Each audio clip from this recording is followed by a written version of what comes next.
Olá, sejam todos bem-vindos ao Saúde Debate, em parceria com a revista Ampla.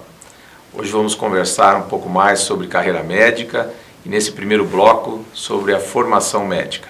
Para isso, nós temos aqui presentes o Dr. Roberto, presidente do Conselho Regional de Medicina do Paraná, e o Dr. Nerlan, presidente da Associação Médica do Paraná.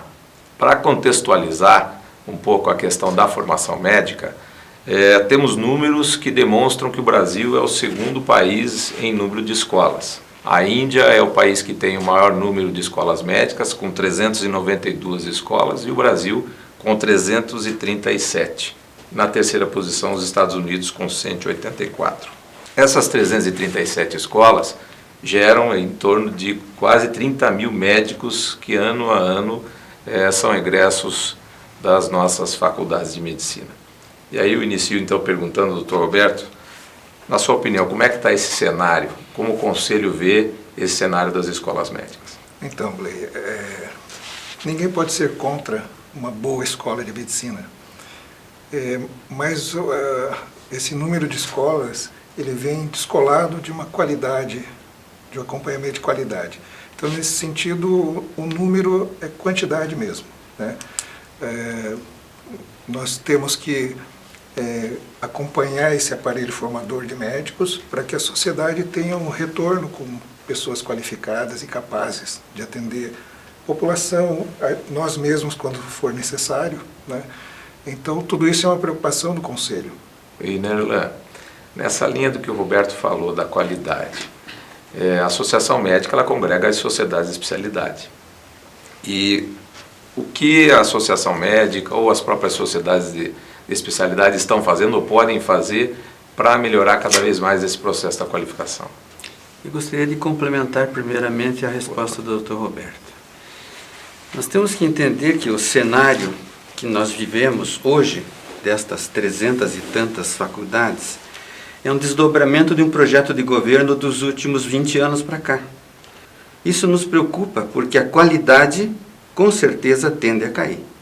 É necessário que você tenha um desdobramento na formação médica.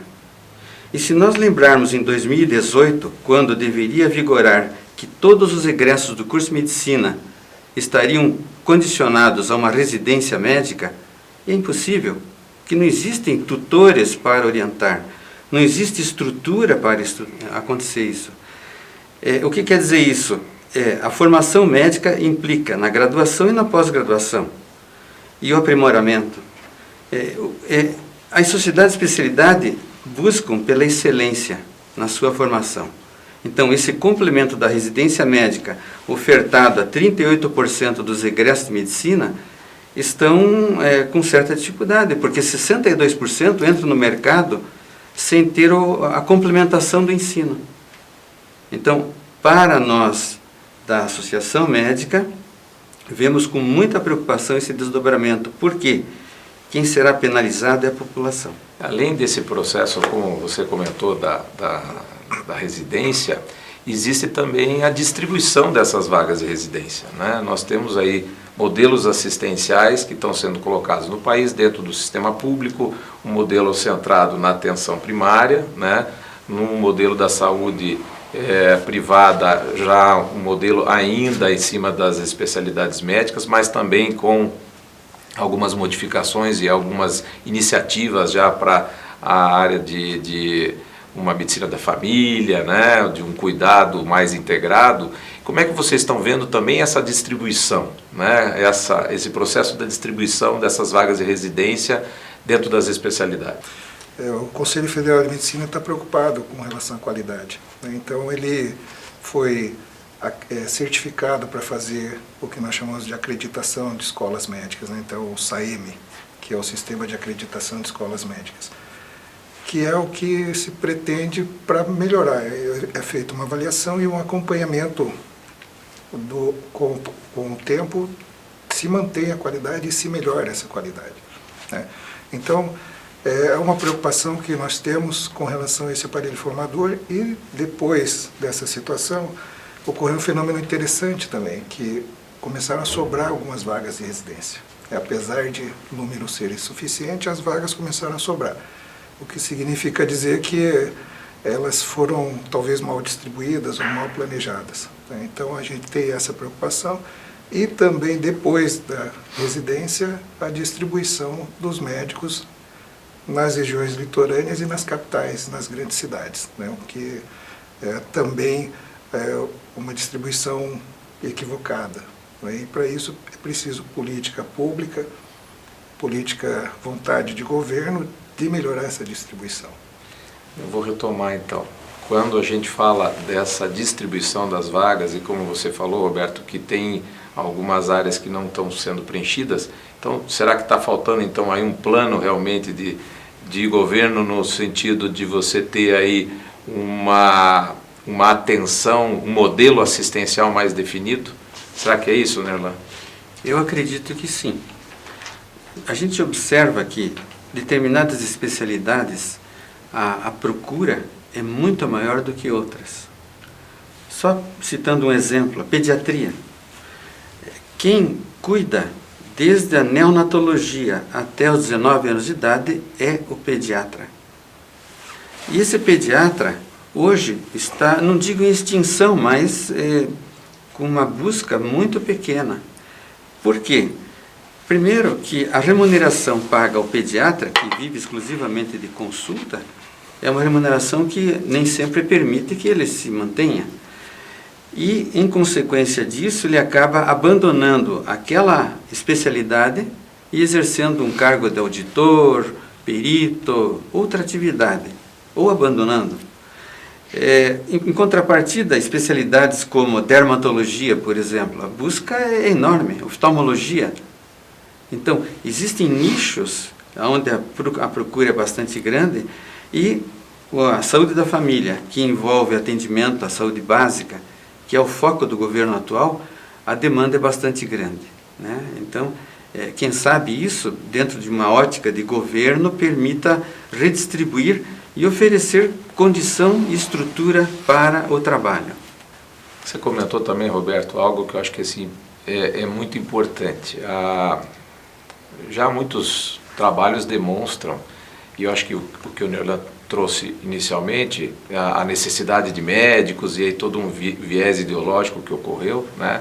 Mas os trabalhos já demonstraram que nós temos um problema sério de distribuição, né? Então, e quando você faz um comparativo entre os mapas onde você se sobrepõe a estrutura e junto os profissionais, você vê que isso fica muito casado, né? Ou seja, os profissionais acabam residindo e desenvolvendo a sua profissão nos locais onde existe um aparato, uma estrutura de exames, de hospital, de retaguarda, que tudo isso é importante para a prática. Como que vocês veem, de que forma que isso poderia ser melhor equalizado? O Conselho tem trabalhado algo nesse sentido, a associação? Tanto o Conselho quanto a associação vem há algum tempo já brigando pela instituição da carreira de médico, carreira de estado de médico, que é uma, do ponto de vista do Conselho, é o que pode tentar resolver essa situação de distribuição, né? Então, para que o médico, quando vá para uma cidade que necessita do profissional, tenha garantias de que será remunerado de maneira digna, né?